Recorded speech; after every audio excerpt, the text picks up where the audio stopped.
tena akaiky tokoa antsika ve Andriamanitra sa resaka fotsiny zany?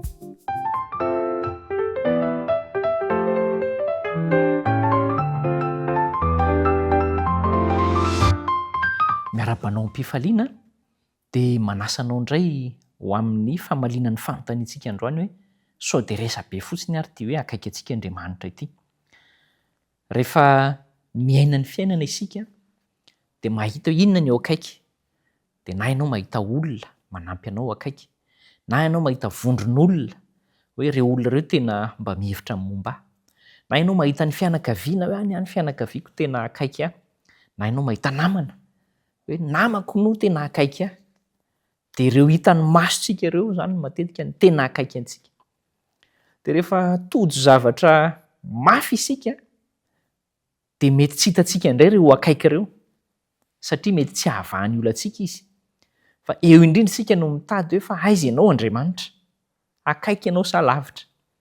Ny fanandramanao eo amin'ny fiainana dia tokony hamoaka na hoe tokony hahitanao fa akaiky mihoatra noho izay tena heveranao azy Andriamanitra. Raha ohatra isika izany mihevitra hoe tena eto amiko izao Andriamanitra, raha hitantsika manoloana antsika Andriamanitra moa amin'ny maso mivantana dia hoy ianao io izy io fa hitako eo. Fa tsy hitantsika Andriamanitra satria mbola tsy natao hitan'Andriamanitra amin'izao toetra ny olombelona mpanota izao isika. Fa raha toa ka inonao kosa fa tena akaiky Andriamanitra dia mahafinaritra ny milaza aminao fa tsy akaiky arak'ilay eritreretinao fotsiny izy fa tena akaiky dia tena akaiky. Ahoana no hanamporofona an'izany? Rehefa tonga ny lalan'ny fahasarotana amin'ny fiainana dia izao, mila sandry mahery tsika hanohanana antsika, hanohana antsika. Dia Andriamanitra no manao an'izay.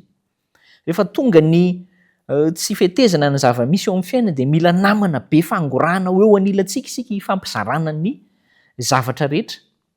Namana izay tena namantsika olombelona dia mety mamadika any satria mety tantaraina any amin'ny olon-kafa ny fahavoazantsika. Fa Kristy amin'ny alalan'Andriamanitra dia izy no tena be fangorahana ary tena mandrakizay ny azy ny hitsinjovany antsika. Ary izao koa mila tanana mampahery ho fihinana isika.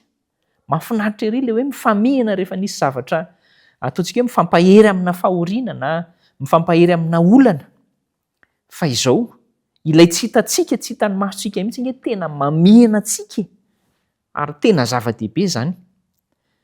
Mila iantorahantsika rehefa misy zava-manjo ary dia izao io iantorahana io dia tsy hoe iantorahana fotsiny tahaka ny sarivongana fa tena manana fo be fitiavana, tena miantra izy io.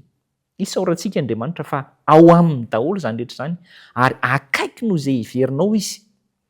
Fa raha mbola tsy nahita an'izay ianao dia hoy ny Joba hoe sy ny mpanao salamo hoe andramo ka izaho fa tsara Jehova, mifankazara amin'ny tsy to dia hiadana ianao. Izay ilay hoe akaiky noho izay heverinao izy. Asehon'Andriamanitra ho toy izany ny tenany. Rehefa mandinika ny soratra masina ianao dia ahita fa tena zany Andriamanitra. Mino fa tena zany tokoa izy ary tena akaiky dia akaiky antsika tokoa Andriamanitra. Fa saingy izao mila miaino tsika, mila mianatra tsika, manaiky fa Andriamanitra dia tena momba antsika. Mandeha amin'ny fankatoavana, mandeha amin'ny fahatokiana. Izany no andrasan'Andriamanitra amintsika. Iza ny efa naisan'ny kintana? Tsy nisy. Iza ny efa naisan'ny volondoha? Ny teknôlôjia mba mety efa afaka mety hanao an'izany ihany. Fa na afaka manao an'izany aza dia mbola complexe na hoe sarotra amin'ny olombelona izany zavatra izany. Fa Andriamanitra dia miteny aminao fa voaisany io volondohanao io. Ary izany ilay namana ilayntsika tena akaiky indrindra antsika. Fantany io izy na dia ny feona tsikirity kely izay ataontsika hoe mampalahelo kely, mampitsetra kely aza dia izy no miay an'ireny. Dia ianao ve hambakan'izay? Zasy ianao tsy hambakan'izay. Fa ahian'Andriamanitra isika ary izay ilay hoe akaiky lavitra noho ny heverantsika azy mihitsy inge Andriamanitra. Fa isika no mihevitra hoe narian'Andriamanitra. Fa raha tena mino an'izany tokoa isika amin'ny fo marina sy amin'ny fo madio, amin'ny fahitsiana dia tena hiala daholo izay fanahiana rehetra, izay fitaintainana, fanaintainana sy fitarainana rehetra satria tena zany amintsika, zany ho antsika Andriamanitra. Andao ino andao hanaiky ampinoana ary ionina satria tena akaiky dia akaiky antsika Andriamanitra isan'andro amin'ny fotoana rehetra, mandra-piaona antsika aminy eny amin'ny rahaonylanitra sy amin'ny fiainana mandrakizay. Andao hiara hivavaka isika.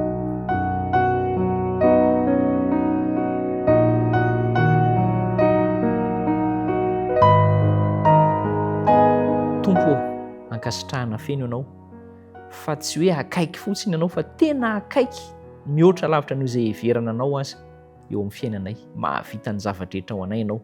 Ampio izahay ankehitriny mbola hahita bebe kokoa an'izany ary hombanay sy hiaro anay hatrany ianao. Amin'ny anaran'i Jesosy no anirinay izany vavaka izany. Amen.